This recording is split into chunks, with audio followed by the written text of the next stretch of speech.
तो आज का टॉपिक हम लोगों का रहेगा बीआरएस। बीआरएस का मतलब होता है बैंक रिकंसिलिएशन स्टेटमेंट। बीआरएस को क्या बोलेंगे हम लोग? Bank reconciliation statement.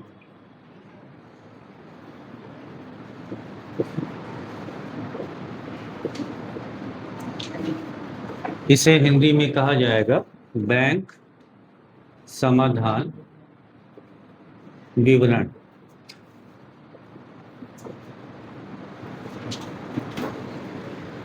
जब आप अकाउंटिंग का वर्क करते हैं, कहीं भी करेंगे आप वर्क, तो एक काम आपको जरूर करना पड़ेगा बीआरएस का। बोलते हैं बैंक स्टेटमेंट चढ़ाना है, बीआरएस मेंटेन करना है, बीआरएस मिलाना है। तो काफ़ी इम्पोर्टेंट हो जाता है ये कि ये कैसे होता है, कैसे इसको किया जाता है। सबसे पहले समझते हैं कि ये बीआरएस बनाया क्यों जाता है। तो बीआरएस एक स्टेटमेंट है। बीआरएस इट इज स्टेटमेंट, एक स्टेटमेंट है, एक विवरण है जिसमें डिटेल्स होता है। It is prepare to reconcile the difference between cash book and passbook. Cash book और पासबुक के बीच में जो डिफरेंस होता है उसको मिलाया जाता है कि कोई दोनों में अंतर तो नहीं है, कैश बुक में और पासबुक में। यानी अगर हिंदी में समझे तो मतलब हुआ कि बीआरएस को कैश बुक और पासबुक के बीच में जो भी डिफरेंसेस हैं उसे हटाने के लिए इसे बनाया जाता है।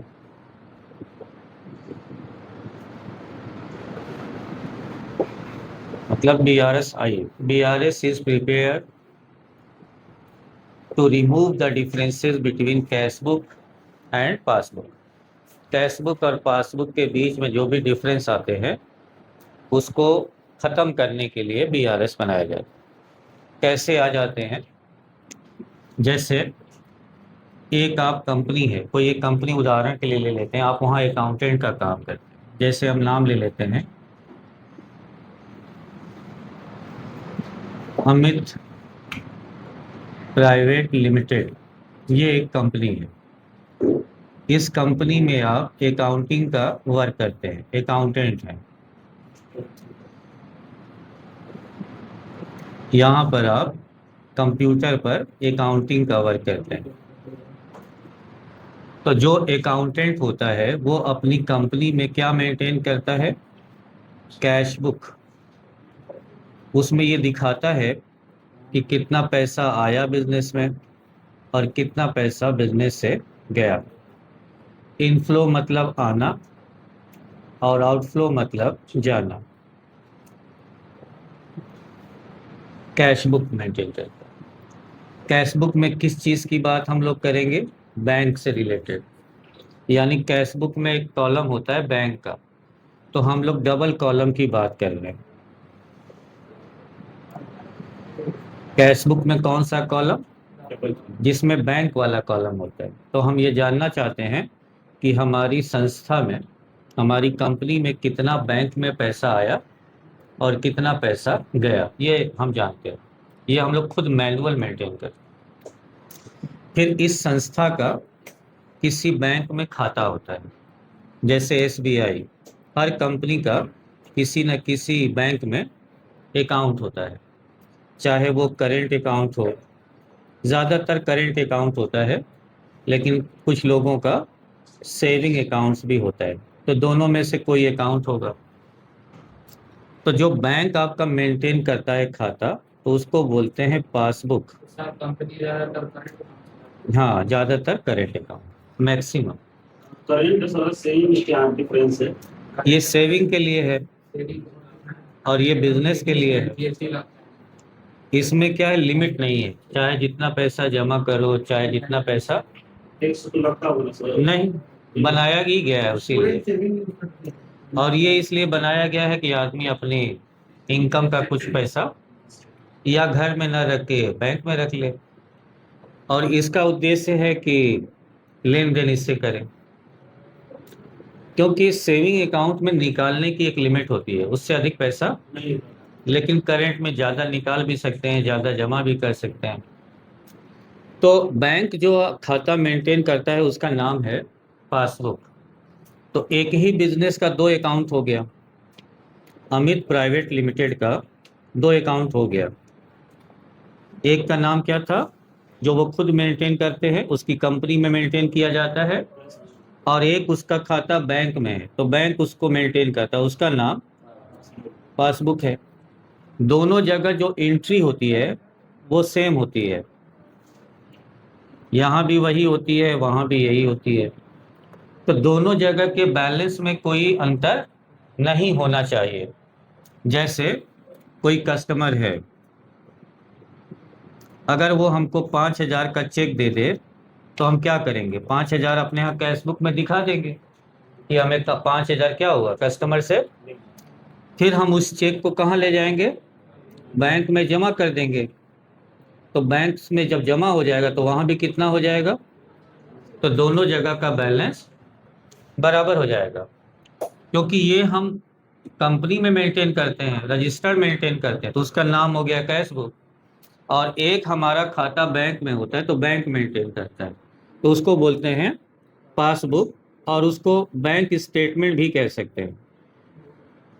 जैसे बहुत सारे प्राइवेट बैंक अब पासबुक नहीं देते, आ जाइए, बहुत सारे प्राइवेट बैंक पासबुक ना दे के, ये बैग सर कोई छोड़ कर यहाँ चला गया। अच्छा अच्छा, ये वाला वहाँ पे कैमरा गिर जाएगा यार। चलो ठीक है, उधर ही बैठ जाते हैं। तो लीजिए बैग रख के वहाँ पर। ये मेरा नहीं बैग, लाइए हम बैग रख देते हैं। पता नहीं कोई छोड़ कर चला गया। एक विचार था सही है। इधर भैया को रख दिया।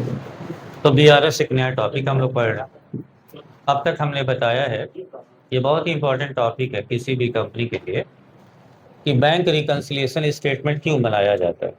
तो हमने बताया कि कैशबुक और पासबुक में डिफरेंस आ जाता है, हालांकि आना नहीं चाहिए, क्योंकि एक ही आदमी का दो जगह अकाउंट मेंटेन हो रहा है। जो कंपनी मेंटेन कर रही है अपने यहाँ उसका नाम है, और जो उसका खाता बैंक में है उसका नाम है। तो अगर आपके खाते में 5,000 रुपये आ रहा है किसी कस्टमर से, तो दिखा देते हैं कैश, सबसे पहले तो आप कैश बुक में लिखेंगे ना कि मुझे 5,000 रुपये क्या हो गए, रिसीव हो गए। फिर आप उस चेक को ले जाएंगे बैंक में जमा करेंगे, तो बैंक में जब क्लियर हो जाएगा तो पासबुक में भी 5,000 दिखेगा। तो जो बैलेंस कैश बुक में है वही बैलेंस, आइए आगे आगे आ जाइए, और टाइम का ध्यान रखिए, नेक्स्ट टाइम से डिले ना हो। कल तो बारिश का बहाना था, आज ऐसा मत करिए। तो कैश बुक और पासबुक के बैलेंस में डिफरेंस नहीं होता, लेकिन अगर डिफरेंस आ रहा है तो उसके कई सारे कारण होते हैं। तो पहले तो ये जानेंगे कि कैश बुक हम मेंटेन करते हैं, पासबुक बैंक मेंटेन करता है, और दोनों जगह एक ही चीज़ को रिकॉर्ड किया जाता है।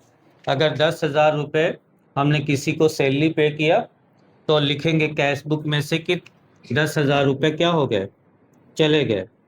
तो बैंक से पेमेंट करेंगे तो बैंक से भी क्या दिखेगा कि 10,000 माइनस हो गए।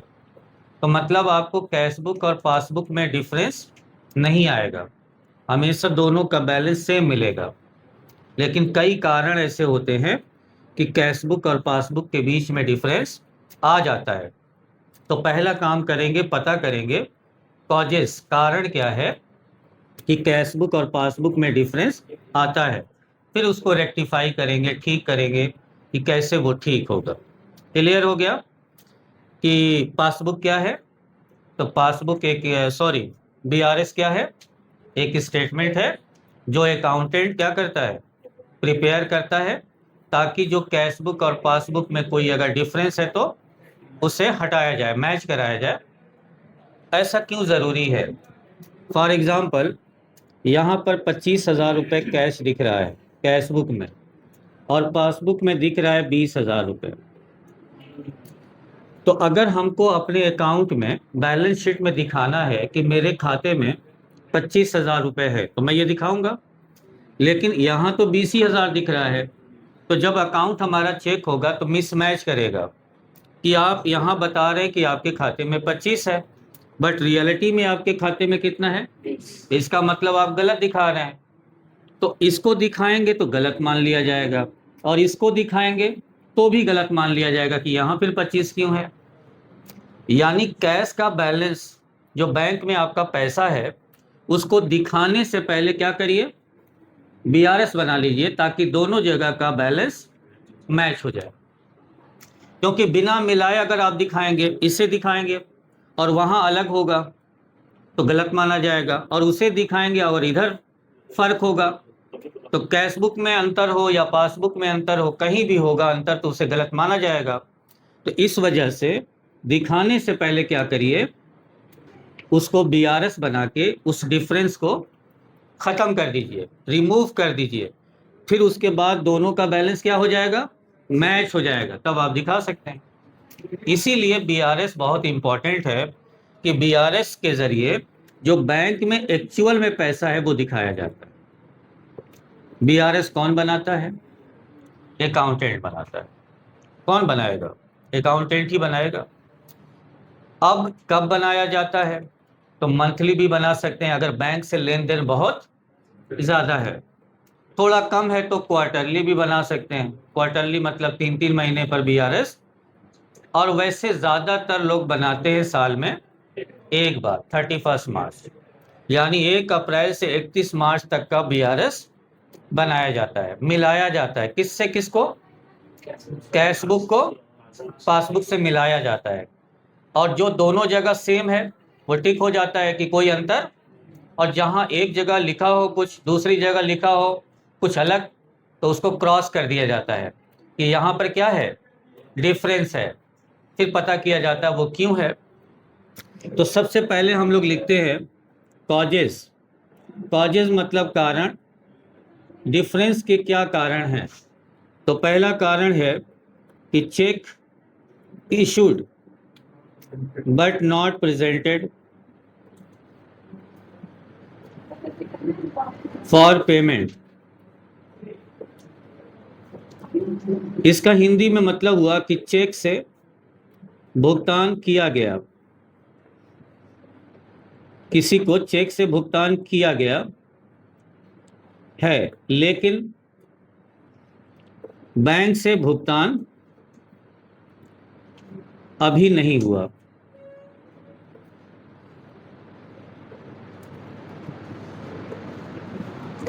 तो अंतर आ जाएगा कि नहीं आ जाएगा? अब आप सोच के देखिए कैसे अंतर आ रहा है। जैसे हमने किसी को चेक से 10,000 रुपये सैलरी दी, तो हम क्या लिखेंगे कैश बुक में कि 10,000 रुपये माइनस हो गया। जैसे ही चेक देंगे वैसे ही क्या लिख देंगे कि 10,000 हमने क्या कर दिया? पेमेंट। लेकिन जिसको हमने 10,000 चेक दिया वो चेक लगाए ही ना बैंक में, 2 महीने तक घर ही चेक रख ले, क्योंकि चेक वैलिड होता है 3 महीने। तो चेक को लेके रख ले घर पे, या अभी नहीं लगाते हैं 2 महीने। तो जब 2 महीने बाद लगाएगा, उसके पहले ही जब बीआरएस बनाएंगे तो यहाँ तो आपको कुछ दिखेगा ही नहीं, क्योंकि चेक अभी बैंक में जमा, तो यहाँ माइनस दिखेगा और वहाँ पर एज इट इज जैसे था वैसे दिखेगा। तो दोनों में डिफरेंस आ जाएगा। तो एक कारण यही हुआ कि जब हम किसी को चेक दे दें तो हम तो माइनस कर लेते हैं अपने अकाउंट्स में, लेकिन चूंकि वो बैंक में प्रेजेंट नहीं हुआ, मतलब चेक अभी तक बैंक में नहीं पहुंचा, तो बैंक के बैलेंस में कोई फर्क, तो ये दोनों की वजह से डिफरेंस आ जाता है। फिर दूसरा देखते हैं, check deposited. Check paid into the bank but not yet cleared. हाँ, check deposited but not credited भी लिख सकते हैं। इसका ये मतलब हुआ चेक से भुगतान प्राप्त हुआ, मतलब हमें चेक मिला है, किसी से पैसा मिला है, लेकिन बैंक में अभी तक जमा नहीं हुआ।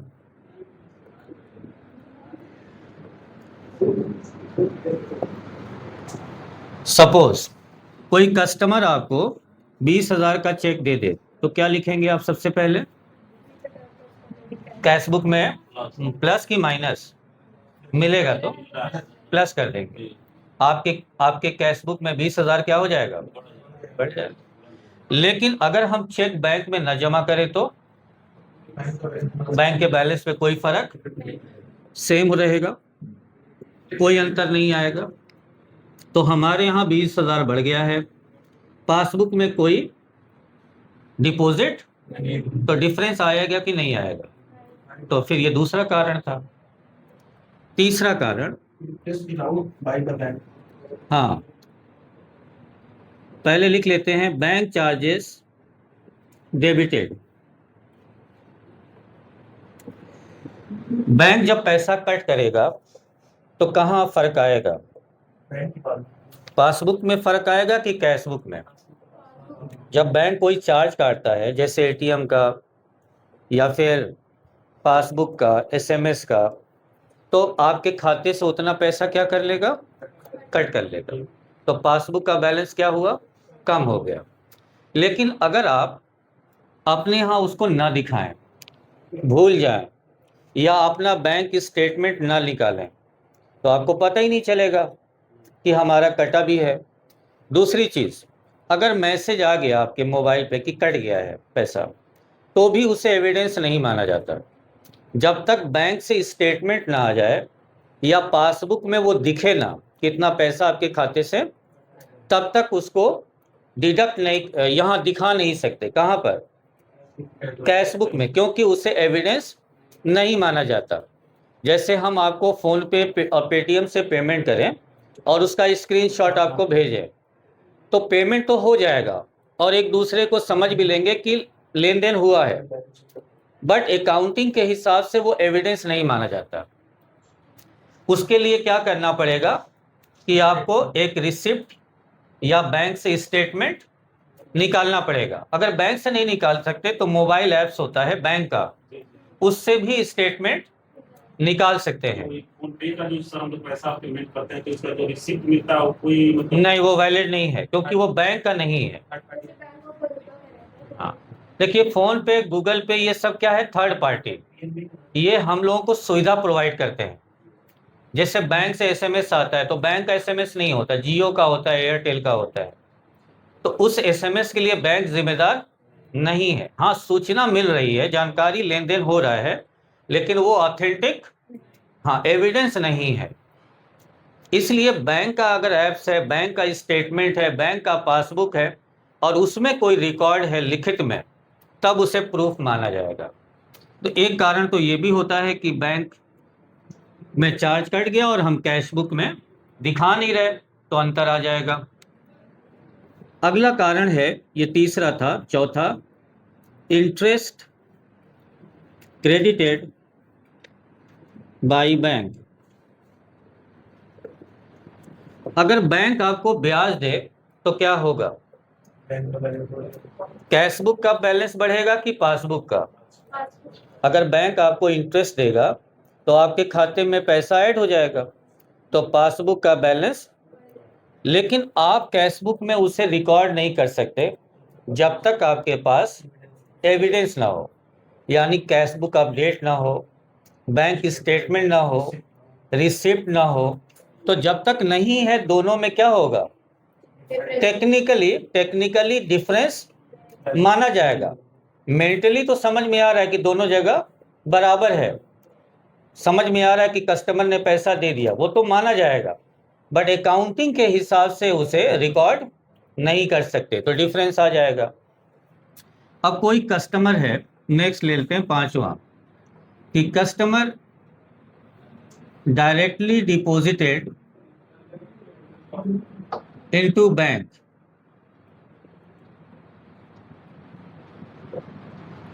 अगर एक कस्टमर आपका कानपुर का है और आपका बिजनेस इलाहाबाद में है, तो कोई कस्टमर कानपुर से पैसा जमा करे आपके खाते में 10,000 रुपये, तो डिफरेंस कहाँ आएगा?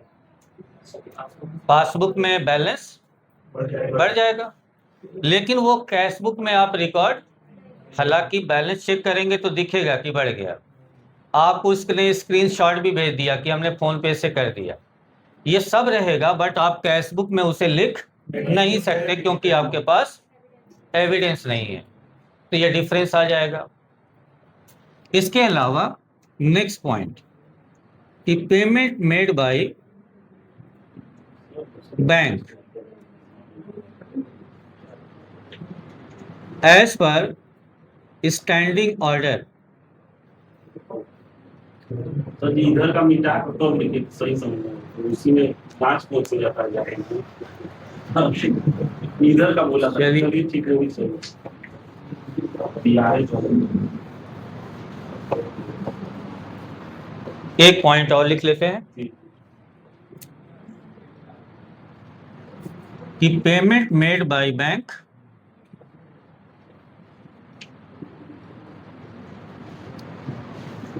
As per standing order.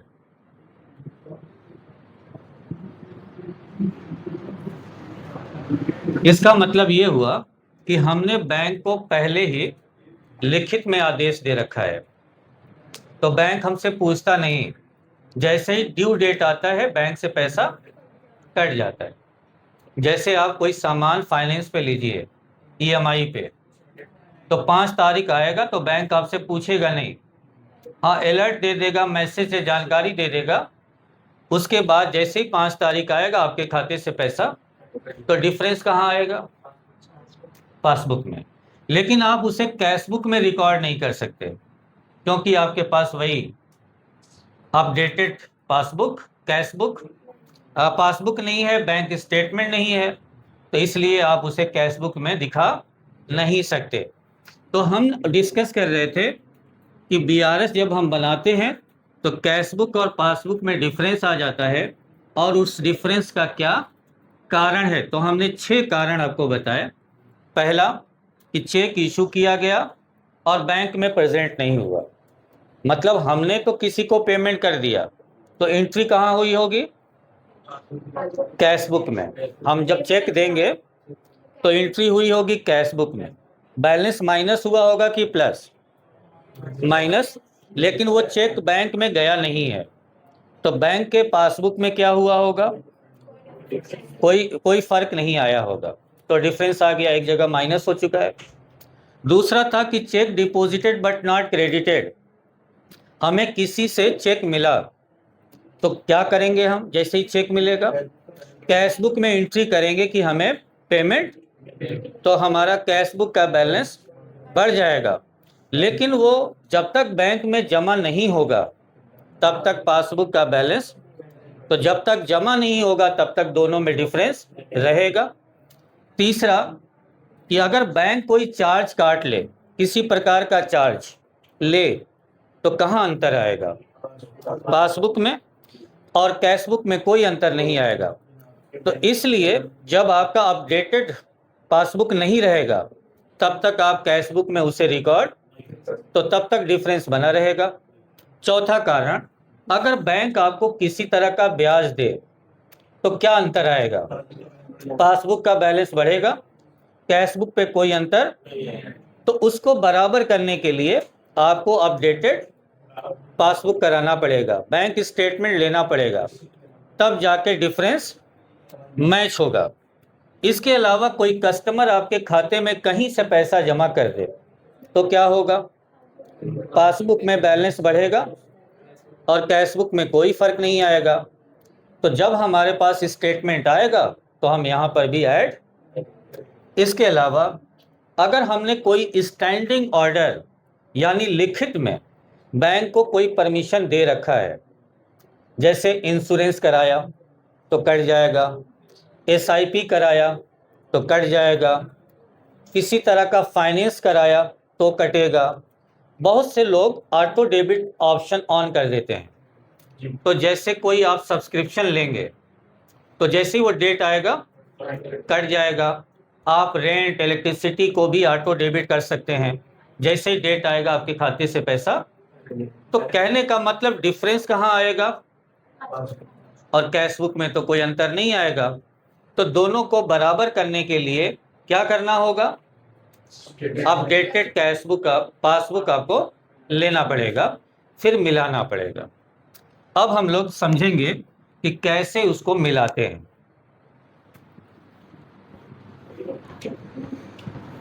Cash book को पासबुक से सबसे पहले मैच कराएंगे।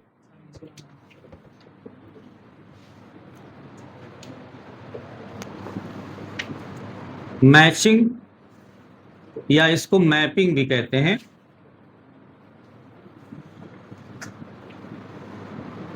Of cash book and passbook को मिलाना। देखिए कैश बुक में दो साइड होता है।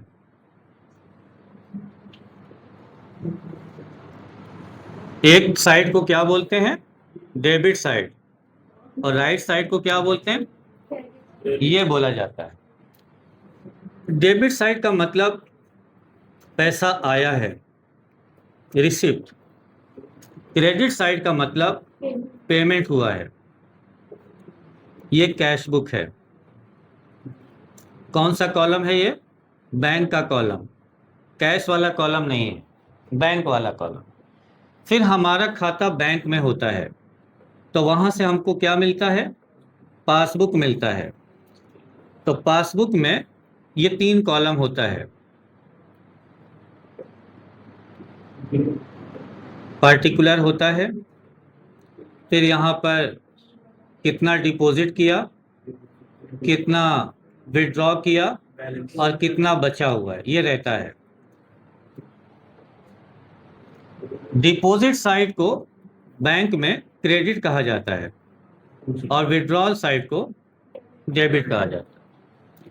अब आप समझिए कि कैश बुक का जो डेबिट है,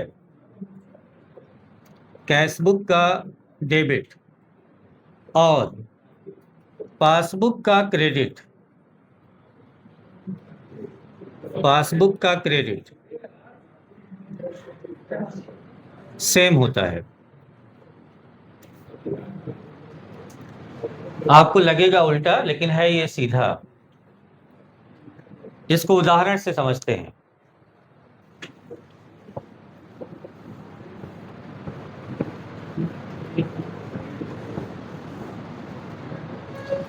अगर आप किसी को सामान बेचेंगे, जैसे अमित को सामान बेच रहे, गुड्स सोल्ड टू अमित,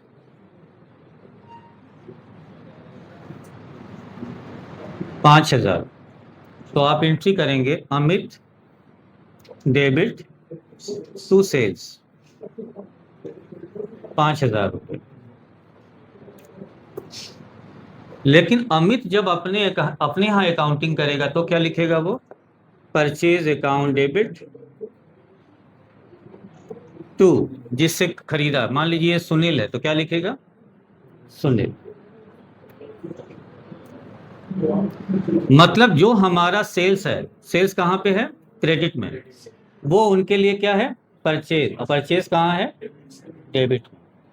तो जो चीज हमारा क्रेडिट होता है वो दूसरे के लिए, और जो हमारे लिए डेबिट होता है वो दूसरे के लिए।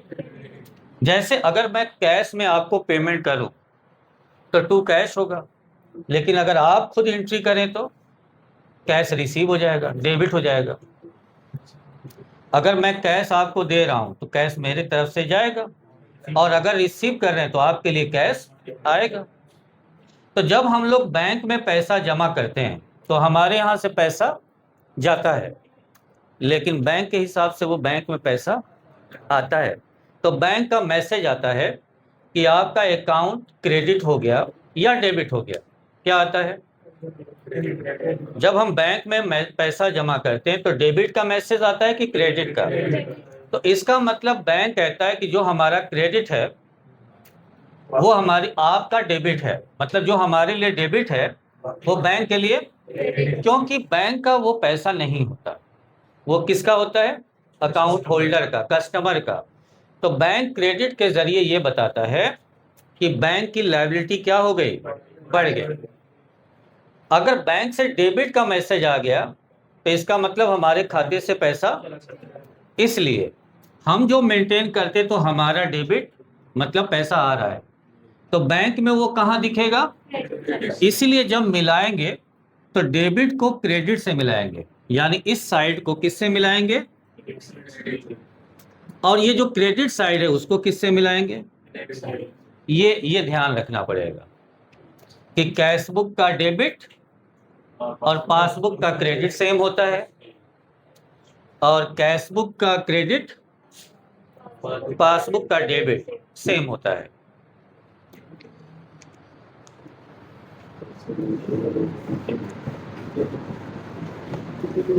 अब इसको कैसे हम लोग लिखेंगे? तो पहली चीज, कैश बुक में कितने साइड हैं? 1 और 2, और पासबुक में भी कितने हैं? 1 और 2, क्रेडिट, डिपॉजिट और 4 चीजें हैं। इन चारों के बारे में समझते हैं। पहला रूल, कैश बुक के डेबिट में डिफरेंस होने पर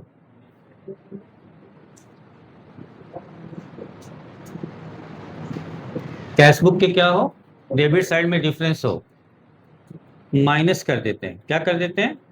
माइनस कर देते हैं। दूसरा,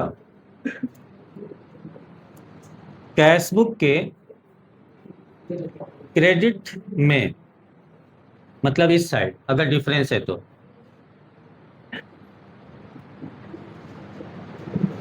होने पर क्या करेंगे? प्लस कर देते हैं। ये 2 काम करना है आपको। कैश बुक के डेबिट साइड में जो भी डिफरेंस रहेगा उसे, और क्रेडिट में अगर डिफरेंस मिलेगा तो ये 2 काम करना है। अब आ जाते हैं पासबुक की साइड से।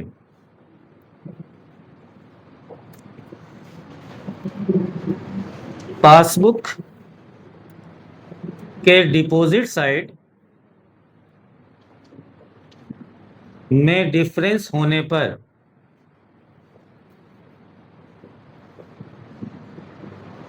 ऐड करते हैं, ऐड कर देते हैं। दूसरा, पासबुक के विड्रॉल साइड में डिफरेंस होने पर माइनस कर देते हैं।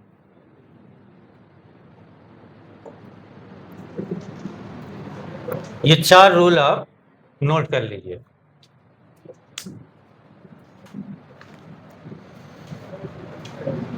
फिर हम आगे आपको बताएंगे कि कैश बुक और पासबुक में डिफरेंस कैसे आ रहा है, उसको क्यों प्लस कर रहे हैं, क्यों माइनस कर रहे हैं, इसको ऐसा करने से फायदा क्या होगा, फिर हम लोग बनाना सीखेंगे। इसे नेक्स्ट क्लास में कवर करेंगे। आज की क्लास में बस इसका इंट्रो था कि बीआरएस कहते किसे हैं, और कैश बुक और पासबुक में डिफरेंस क्यों आता है, और अगर डिफरेंस आता है तो उसको प्लस माइनस कैसे करते हैं। आशीष स्टॉप करिए।